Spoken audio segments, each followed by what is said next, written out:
Хэрв та энэхүү зохиолыг бүтэн хувилбараар сонсохыг хүсвэл Mbook аппликейшнээр сонсоорой.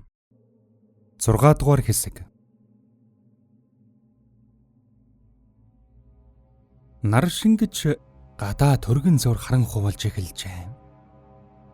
Өдхөн мод бодургасан цэцэрлэгээр нэвд гарч нөгөө жигүүрийн битүү асрын өмнө ирцгээлээ. Эрхлэгч Смит хаалгыг нээхэд хүн суугаагүй удсан альва байшингаас үнэртдэг хөөгц чиг хамар цоргов. Маш харанхуй болсон тул зарц нарыг дуудаж лавчрууллаа. Эхний өрөөнд хүний сонирхол татах гоц гойд зүйл байсангүй. Угаасан өмнөх өрөөнүүдийг засаж янзлахтан илүү харагдсан эд хогшил бүхнийг энэ өрөөнд авчирч эмх замбраагүй тавьснаас ч жухам ямар зориулттай өрөө байсан бэ гэдгэн ч ойлгогдхон болж хуучны эд зүйл зардаг мухлаграхуу юм болж орхижээ. Цонхны дэргэд тавьсан хугархай хөлтөө бичгийн том ширээг зааж Карл Иванович энэ ширээний шургуулганаас бөөн загтал болсон юм. Цаана нь ч зөндөө бичиг цаас байна лээ гэж эрхлэгч Смитийг өгүүлэхэд Карл Ивановичийг гэртэл битгий гар хүрээрэ гэж ноён Гари тушаав. Тэгэд бүгд цаашаа явцгаалаа.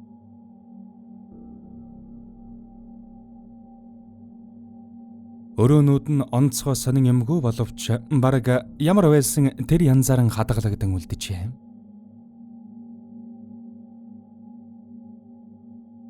Тавилга хогшлонч тэр зургийн жаазууд нь ч тэр бүгд хар өнгөтэй юм. Өрөө тасалгаануудын хан туургыг нь царсаар хийж мөн царс модон тавилгууд тавьсан байх бөгөөд бүх зүйл нь нүсэр хийцтэй харагдах байдал нь ч бараг раажээ.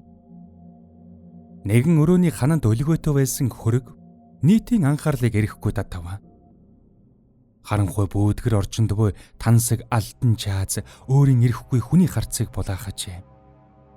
Хөрөг энд санамсаргүй орж ирсэн мэт сэтгэгдэл төрүүлэх бөгөөд орог хаалганы яг хажууд хазгаа мөрөө өлгсөн байхыг харуул анх тохиолдсон газраа яаруу санд руу тогтооход орхисон бололтой. Ноён Гаригийн хүсэлтээр зургийг сайтар гэрэлтүүлэн харуул тансаг хилэн хувцастай. Алдан гинж хүзүүндэн зөөж тухайн цаг үеийнхний өмсдөг байсан өндөр бүрх малгай дугтуулсан омог бардам харцтай. Өндөр янхгэр өвгний хөрөг ажээ. Том хамар нэмгэн уруулн хатуу чанга зантайг нэлтгэх бөгөөд нүд нь хүй хараач тамнэ нүд нь яг л амьд юм шиг гэж нэгэн залуу уулгалдлаа. Үнэхээр ч лааны сөөмөлдсөн гэрэлд өвгөний нүд улаавтар туяа татуулан өсвөрийн муухай гялалзах бөлгөө. Энэ хөрөг маш сайн зурагдсан бүтээл болохыг бүгд нэгэн дуугаар зөвшөөрөв. Учир нь нүд нь яг л амьд хүний шиг гялтган байлаа. Хуучны уран зургийг ихэд сонирхдаг Вэйсэмч хөрөгийг энд тэнд нь гарч харан өөрийн тэсгэлгүй сайшаа багтаж байгааг тунж тодорхой илэрхийлж байлаа. Ингэж байхдаа тосгоны ахлагчийг санаандгүй төлөхөж орхивол цаадах нь унахгүй тулд гараараа хан тулхаас аргагүй болов. Ахлагч тэр торон харанхуй нөхрөө өсрөн ойчиж орлоо.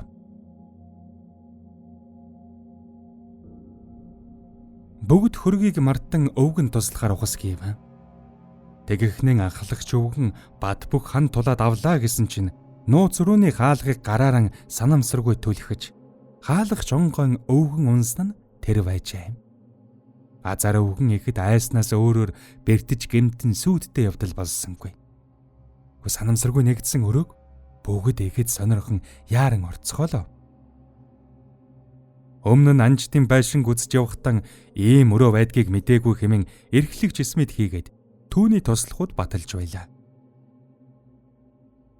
Энэ өрөө босдаасаа тэсөөрийн дээр хаалган ч огт анзаарагдахааргүй хийгдсэн байсан тул тэдний үгэнд итгэхгүй байхын аргагүй юм.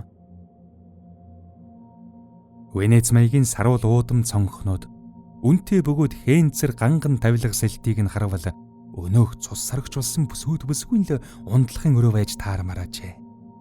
Хэрв зузаан шороо тоосыг эс тооцвол энэ өрөөнд хүн амьдрахаан байгаад удсан гэж хэлэхээргүй юм. Ширээн дээр олон ном, хайчилбар, зураг, бүсгүй хүний гараар уралсан нэгмэл гадхамлууд харагдана. Тасалгааны бараг голд тавьсан зөөлөн буудангийн өмнөх хээнцэр жижиг ширээн дээрх үнэтэй мөнгөн савнд хийж тавьсан хээрийн тансаг цэцгийн багла хэдийн хаджээ. Зөөлөн буудангийн толгойд буй торгон дэрэн дээрх хүний толгойн ором арилаагүй хэвээрэн байна. Буудангийн хажуугийн сандал дээр пипа хөгжим тавиад орхижээ. Вэйсэмж сандал руу дөхөж яваад нэг зүйл дээр гიშгчгэв.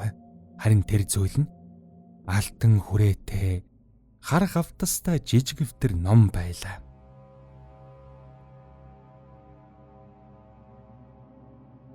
Католик шашиндны мөргөлийн ном байна.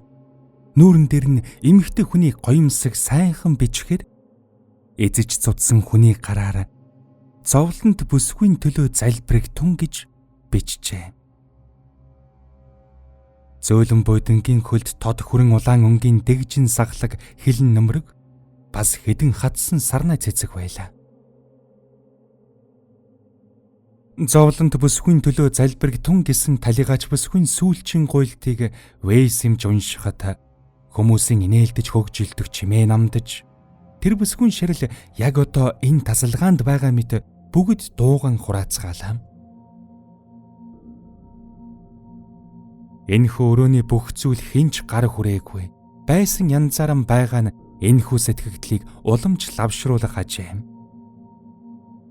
Бөглөөг нь онгойлгоод орхисон усны шилэн сав хүртэл энэхүү өрөөг эзэн нь гинт орхин одчээ гэдгийг гэрчлэх бөлгөө. Харвас энд амьдарч байсан хүмүүс ямар нэг томоохон гай зовлонгоос дөрвөн дайчаад хинч эргэж ирээгүй бололтой. Шувууны торыг хараад тэрхүү таамаглал бөөрж баттай болоод ирлээ. Шувууны алтан торон дотор ёроолд нь бараг хатаж орхисон шуухан сэг зэм хэвтэж байлаа. Хөрхий амтан өлсөж өгсөн бололтой. Дунгийн хясаа хэлбэртэй хоол тавьж өгдөг савнд нь ширхэгч будаа алга. Харанхуйд лааны гэрэл бүдэгхэн сөөмөлзөж тасалгааны цонхны зузаан торгон хөшигний завсраар цухах сэмгэр цагаан торон хөшиг нь нисэн одсон тэнгэрийн элчийн талжигүүр мэт санагдана. Чөтгөр авгари минь эн чинь яг нөгөө нойрсч буй гоо бүсгүн ундлахын өрөө байна штэ. Харин чиний үнсэж сэрэх хужиртай тэр гоо бүсгүн өөрөө хаан угаан бол доо. Хэмээн Ахмад Райд тэсэж чадлагүй хэлж эхлэв. Тэгмэгц гайхаж алмарсан хүмүүсийн хүлээс алдуурах мэт болон бүгд дуу шуу орцгоож санаа оноо сэжиг таамган урсгаж гарлаа. Эрхлэгч Смит хамгийн захын цонхны тэнд очиж хөшгийг нь сөхвөл тэр нь цонх биш харин хаалга болохыг олж мэдэв. Хаалга нь төгжээтэй байсан хэдий ч түлхүүр нь цоожныхоо нүхэнд ёрдон харагдана. Түлхүүрийг нь эргүүлвээс цоож нь гаслан ёолго мэт ёозгүй дуугаран хаалга нээгэдлээ. Шөнийн цэнгэг агаар тасалгаанд орж ирэхэд лааны гэрэл сөөмөлцөн хатсан цэцгэс сэрчигнэж цонхны торон хөшиг тэрвэлцэх нь амгалан тайван байдлыг нь алдагдуулсанд хэлгэнсэн талигач бүсгүй сүнс өрөөнд ороод ирвүү гэлтэн байлаа. Тэмч болов гэж би бодсон юм а. Энэ таслага нөгөө төрөний ахаатны ундлагын том өрөөтэй залгаа юм байна гэж эрхлэгч Смит хэлээд байшингийн эндэл нь цайз байдаг хадан цохор руу гарсан байгаа. Эндээс нуур харагдахгүй харин булан тойроод том такт бий гэв. Ноён Кари энэ өрөөний алдан хараацайн үүр шиг бяцхан тагтан дээр гарч үзээд Смит үнэн хэлжээ гэдэгт даруй итгэлээ. Ундлагын том өрөө орсон хаалгыг олоход амархан байсан бөгөөд хаалга нь уран зураг гэж хэлж болохоор урлагийн бүтээл байсан тул тэр дэрүүдэн анзаараагүй байжээ. Хаалга төгжээгүй байсан боловч онгойлгож чадсангүй. Хаалганы нөгөө талд нь түрүүн бидний үзсэн дотроо зөндөө юмтай хүн шүүгээ байгаа болохоор аргагүй л дээ. Надад тэр шүүгэн байран огт олоогүй юм шиг санагдаад байсан ийм учиртай байж шүү. Бууланд баймаар шүүгийг за эзлүүлээд наан тавьчихсан байсан. За яахав. Маргаашаал энэ бүхний учрыг олъё. Харин одоо бүгдээрэн оройн зоогон барьцгаая. Олон шин сони юм үзсэн чинь бүр хоол идэх хорхоо хурж ирэхлөө гэж ноён Кари өгүүлв. Бүгд ноён Каригийн үгэнд орж цэцэрлэгээр дайрч хооллох танхимд буцаж ирцгээлээ.